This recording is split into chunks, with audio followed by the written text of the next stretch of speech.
Mathieu, rejoignez-moi, je vous en prie. Directeur général Transport and Mobility à la Commission européenne. Donc, quel est le sujet à aborder ensemble, qu'on peut applaudir, effectivement. Merci d'avoir lancé le mouvement. Alors, on va parler Green Deal ensemble, Green Deal à l'échelle européenne, Mathieu, et je vous remercie de faire l'effort de parler en français. Si vous voulez switcher en anglais, il n'y a aucun problème. Difficilement, mais je vais essayer. Alors, en termes d'infrastructure et de financement, c'est de ça un peu l'angle d'attaque de notre échange. Les fonds proviennent-ils tous de la Connecting Europe Facility?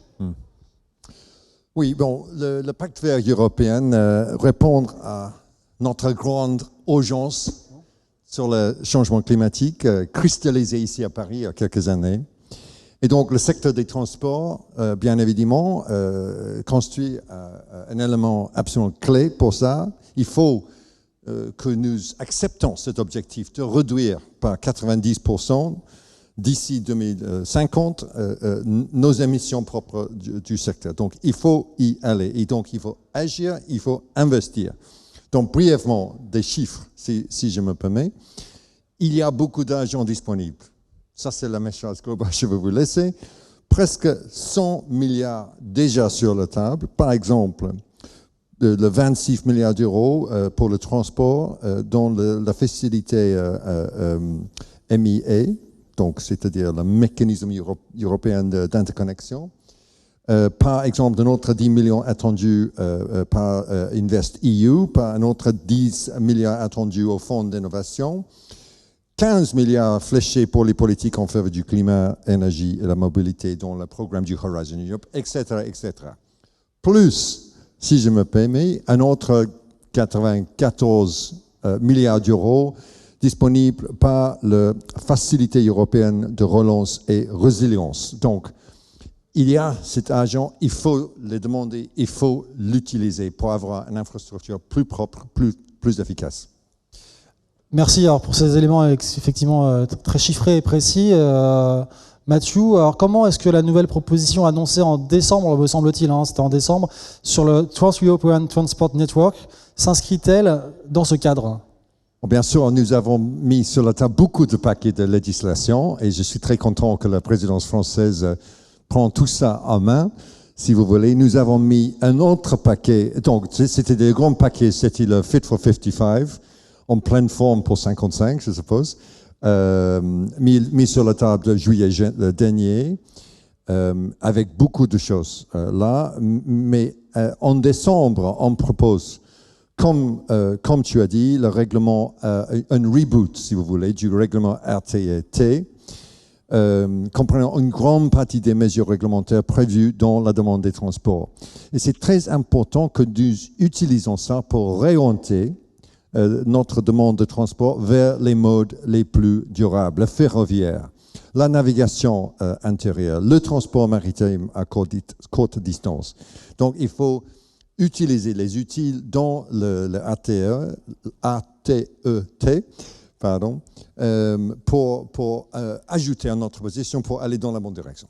Parfait, très bien. Alors, vous prévoyez également de renforcer ce que vous appelez les nœuds urbains dans toute l'Union européenne pour contribuer finalement à ce que la mobilité soit fluidifiée, facilitée. Alors la question qui pourrait se poser, c'est celle de savoir si c'est vraiment le rôle de la Commission ou c'est plutôt le rôle des États membres, voire des villes elles-mêmes, de fluidifier toute cette mobilité à l'échelle européenne. Question juste, j'accepte. Donc il faut appliquer le principe de subsidiarité là-dessus. Un mot pas très joli, mais un mot qui applique. Il y a une rôle pour un partenaire entre les deux. Et ce que nous avons proposé, ou nous avons mis sur la table, c'est un nouveau cadre pour notre mobilité urbaine, vu, si vous voulez, côté européenne. Pourquoi ? Plus de 70% de notre population habite déjà dans les grandes villes, chiffre qui devrait attendre près de 84% en 2050. Une grande partie des émissions de gaz à effet de serre produites par les transports proviennent des zones urbaines. Il n'y aura pas de mobilité durable en Europe sans traiter de sa dimension urbaine. Donc il faut mettre ça aussi sur la table, traiter ça ensemble. Et donc, Ces nodes urbaines, donc tu as fait référence, Julien, c'est une référence des agglomérations urbaines, beaucoup de chiffres, je sais, c'est aujourd'hui, 494. Déjà, il faut leur offrir de nouvelles possibilités de financement via le MIA, mais leur imposant en même temps par nos États membres l'obligation de développer leur propre plan de mobilité urbaine durable, c'est-à-dire ces fameux SUMPs, Sustainable Mobility Plans en anglais. Et de faire ça d'ici 2025 pour une grande partie de notre trajet à faire ensemble. Donc, ensemble, ce paquet dit aussi comme proposition, pour la première fois du niveau européen, que les grandes villes, comme ici à Paris et pas mal d'autres grandes villes en France, mettra une priorité sur les transports publics, sur la marche à pied et sur les vélos. Donc, pour nous, ça c'est très important à ce stade. Merci. Parfait. Alors, pour conclure notre échange, et dans la préparation de cet échange, justement, vous m'aviez précisé que vous aviez l'intention, vous allez me dire c'est toujours le cas, de sélectionner 100 villes dans toute l'Europe qui seraient climatiquement neutres. Est-ce que c'est toujours votre ambition? Elle paraît très importante, cette ambition. Et quel est le processus que vous mettez en place pour sélectionner 100 villes neutres en Europe? Mathieu. C'est vrai, c'est une ambition énorme. C'est la chose la plus vaste que j'ai essayé dans ma vie professionnelle. Et c'est pas juste le transport, c'est le transport, c'est l'énergie, c'est le circular economy, comme on dit en anglais. Donc c'est un truc énorme. Nous avons lancé un appel pour exprimer l'intérêt, si je peux dire ça, en mi-novembre. Et l'échéance pour ça était hier, à 5 heures. Et donc moi, j'ai passé le week-end disant, est-ce qu'il y aura 100 villes en Europe? Et la réponse pour moi, c'est extraordinaire. On a reçu, à 5 heures hier soir, 377 grandes villes qui disent oui, nous sommes prêts, nous avons cette ambition. Ce n'est pas à ce stade l'engagement, ça vient après. Je peux vous dire, je ne vais pas prononcer ces noms, mais il y a beaucoup de grandes villes françaises dans cette liste. Quelques-uns ont déjà annoncé, par exemple Lyon, Marseille, je crois qu'il y a des autres, mais des très grandes villes européennes et françaises sont sur la liste. Et donc, mon message, c'est effectivement watch this space. Ça, c'est quelque chose qui m'étonne, franchement, c'est la grandeur de cette réponse. On a eu des réponses de chacun de nos États membres. Les États membres du Sud, du Sud-Est, ils sont tous là.